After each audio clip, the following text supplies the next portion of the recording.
Om Swastiastu. Perkenalkan, nama saya Niputo Masria Utami dengan NIM 21170512231. Pada kesempatan kali ini, saya akan menjelaskan materi bab 2, yaitu penggabungan usaha. Sebelum masuk ke pembahasan, saya akan memaparkan beberapa submateri yang ada pada bab ini. Yang pertama yaitu ada bentuk-bentuk hukum penggabungan usaha. Kedua, konsep akuntansi untuk penggabungan usaha. Ketiga, akuntansi untuk penggabungan usaha menurut metode pembelian. Keempat, kontroversi goodwill. Kelima, akuntansi internasional untuk goodwill. Yang keenam, akuntansi untuk goodwill dan aktiva tidak berwujud lainnya. Ketujuh, pengakuan dan pengukuran kerugian penurunan nilai. Kedelapan, amortisasi versus non-amortisasi. Yang terakhir yaitu ada persyaratan pengakuan. Sebelumnya, penggabungan usaha ini akan berusaha secara konstan untuk menciptakan nilai tambah ekonomi bagi para pemegang sahamnya. Kaitannya dengan strategi ini, expansion atau perluasan usaha telah lama dianggap sebagai tujuan entitas bisnis untuk menambahkan pundi-pundi kekayaannya. Dalam istilah umum, penggabungan usaha adalah salah satu bentuk perluasan usaha secara eksternal. Motivasi yang mendasari perluasan ini antara lain keunggulan biaya, memperkecil keterlambatan operasi, menghindari pengambil alihan, dan lain-lain. Materi pertama yaitu bentuk-bentuk hukum penggabungan usaha. Bentuk-bentuk hukum ini dibagi menjadi 3 bagian. Yang pertama yaitu merger, lalu konsolidasi, dan terakhir akuisisi. Pertama, merger adalah penggabungan usaha di mana hanya akan ada satu perusahaan yang bertahan dari berbagai perusahaan yang bergabung dan perusahaan lainnya dibubarkan. Yang kedua, konsolidasi adalah penggabungan usaha di mana kedua perusahaan yang melakukan penggabungan usaha langsung dibubarkan dan aset serta kewajiban dari kedua perusahaan ditransfer ke perusahaan yang baru dibentuk. Ketiga, akuisisi adalah penggabungan usaha di mana suatu perusahaan memperoleh pengendalian operasi atas fasilitas produksi entitas lain dengan memiliki mayoritas saham berhak suara yang beredar.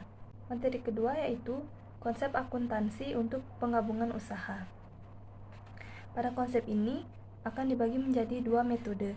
Yang pertama yaitu metode penyatuan kepemilikan yang memiliki 5 karakteristik. Karakteristik yang pertama yaitu mempergunakan nilai buku historis pada saat penggabungan. Kedua, tidak ada perubahan kepemilikan. Ketiga, tidak adanya goodwill. Keempat, tidak adanya beban amortisasi. Dan terakhir, labanya besar. Lalu pada metode kedua yaitu ada metode pembelian, di mana karakteristiknya ada 5. Yang pertama, mempergunakan nilai wajar pada saat penggabungan. Kedua, timbul perubahan kepemilikan. Yang ketiga, timbul goodwill. Keempat, timbul beban amortisasi. Dan terakhir, labanya kecil. Selanjutnya ada materi akuntansi untuk penggabungan usaha menurut metode pembelian. Materi ini akan dibagi menjadi 10 metode pembelian.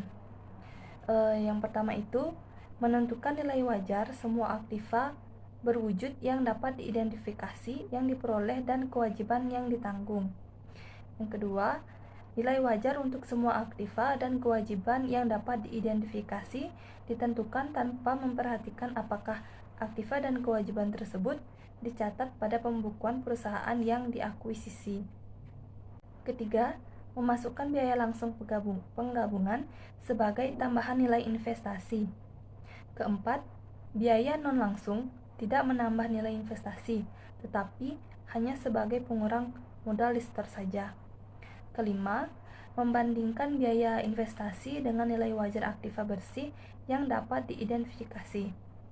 Keenam, hasil dari perbandingan nilai investasi dengan nilai wajar aktiva bersih yang dapat diidentifikasi dialokasikan sebagai goodwill. Ketujuh, goodwill yang terjadi karena nilai investasi lebih besar daripada nilai wajar aktiva dapat diidentifikasi. disebut sebagai goodwill positif. Yang ke-8, jika nilai investasi lebih kecil daripada nilai wajar aktiva bersih yang dapat diidentifikasi, maka dialokasikan sebagai goodwill negatif. 9. Goodwill positif dialokasikan sebesar goodwillnya pada posisi aktiva dalam neraca. Yang terakhir, goodwill negatif dialokasikan sebesar proporsinya.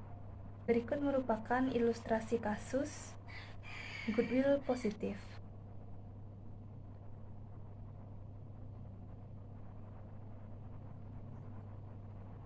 Selanjutnya, ilustrasi kasus goodwill negatif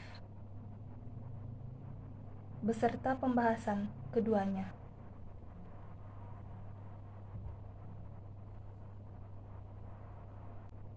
Selanjutnya, materi keempat.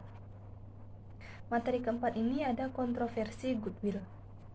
Secara teoritis, goodwill adalah ukuran nilai sekarang atau present value dari kelebihan laba masa depan yang diproyeksikan dari perusahaan yang bergabung terhadap laba normal perusahaan sejenis.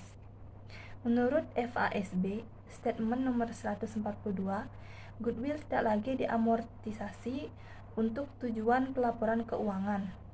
Ada juga kontroversi pajak penghasilan yang berkaitan dengan goodwill. Dalam beberapa kasus, perusahaan dapat mengurangi amortisasi goodwill untuk tujuan pajak selama periode 15 tahun.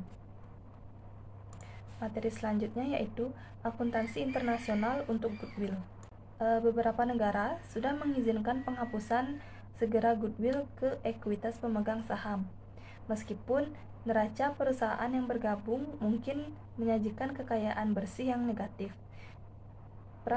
Perusahaan dapat memulai melaporkan laba operasi segera setelah merger dilakukan. Periode dari amortisasi yang digunakan juga bervariasi.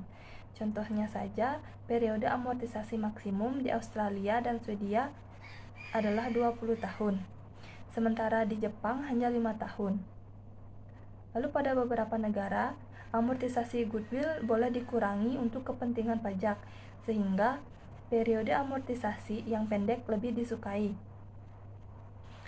The North America Free Trade Agreement meningkatkan investasi dan perdagangan antar Kanada, Meksiko, dan Amerika Serikat, dan juga meningkatkan perlunya harmonisasi standar akuntansi. GAAP Kanada untuk goodwill sekarang selaras dengan standar di Amerika Serikat yang telah direvisi. Perusahaan Meksiko juga mengamortisasi aktiva tidak berwujud dengan masa manfaat maksimum 20 tahun. IASB merupakan pengganti IASC, yaitu organisator swasta yang dibentuk pada tahun 1973 untuk mengembangkan standar akuntansi internasional dan mempromosikan harmonisasi standar akuntansi di seluruh dunia. Bersamaan dengan penerbitan IFRS 3 pada tanggal 31 Maret 2004, IASB merevisi International Accounting Standard, yaitu penurunan nilai aktiva, dan IAS 38, aktiva tidak berwujud. Selanjutnya materi ke-6, yaitu akuntansi untuk goodwill dan aktiva tidak berwujud lainnya. Secara dramatis, FASB mengubah akuntansi untuk goodwill dalam FASB Statement nomor 142. FASB tetap mempertahankan perhitungan dasar goodwill, tetapi standar-standar yang direvisi mengurangi banyak kontroversi yang terjadi sebelumnya. Statement nomor 141 memberikan klarifikasi pada pedoman yang lebih rinci tentang kapan aktiva yang tidak berwujud yang sebelumnya tidak dicatat harus diakui sebagai aktiva yang dapat mempengaruhi jumlah goodwill yang diakui perusahaan. Lalu statement nomor 141 dan 142 juga mencatat goodwill tetapi tidak mengamortisasinya. Statement nomor 142 tidak secara retroaktif mengubah perlakuan atas goodwill, tetapi perusahaan akan menghentikan amortisasi goodwill yang sebelumnya dicatat. Perusahaan tidak akan lagi mengamortisasi goodwill atau aktiva tidak berwujud lainnya yang mempunyai umur manfaat tidak terbatas. Perusahaan akan mereview aktiva-aktiva tersebut secara periodik atau setidaknya 1 tahun sekali dan menyesuaikannya dengan penurunan nilai. Perusahaan juga harus menerapkan FASB nomor 142 selama tahun fiskal yang dimulai setelah tanggal 15 Desember 2001. Perusahaan juga memperlakukan kerugian penurunan nilai goodwill dan aktiva tidak berwujud lainnya yang tidak diamortisasi yang sebelumnya diakui menurut FASB Statement nomor 142 sebagai kerugian akibat perubahan prinsip akuntansi. Materi ketujuh yaitu pengakuan dan pengukuran kerugian penurunan nilai. Penetapan penurunan nilai goodwill menurut FASB Statement nomor 142 menetapkan 2 proses. Yang pertama, yaitu perusahaan harus membandingkan nilai yang tercatat atau nilai buku dengan nilai wajar pada tingkat unit pelaporan bisnis. Nilai buku ini mencakup jumlah goodwill. Jika nilai wajar lebih kecil daripada nilai buku, maka perusahaan akan berlanjut ke langkah kedua, yaitu pengukuran kerugian penurunan nilai. Proses kedua yaitu membandingkan nilai buku goodwill dengan nilai wajarnya.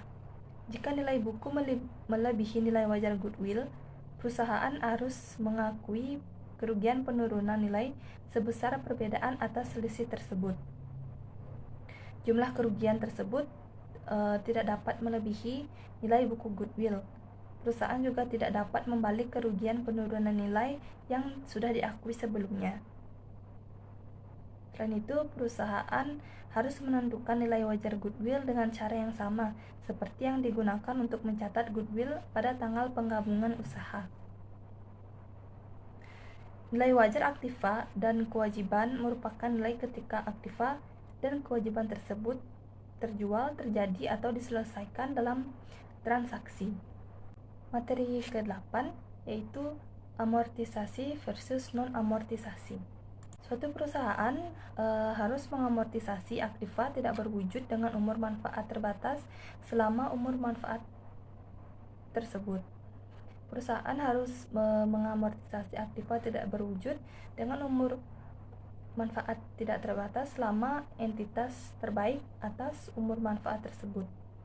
Jika perusahaan tidak dapat menentukan suatu pola, maka perusahaan harus menggunakan garis lurus. Perusahaan tidak akan mengamortisasi aktiva tidak berwujud dengan umur manfaat yang dapat diestimasi.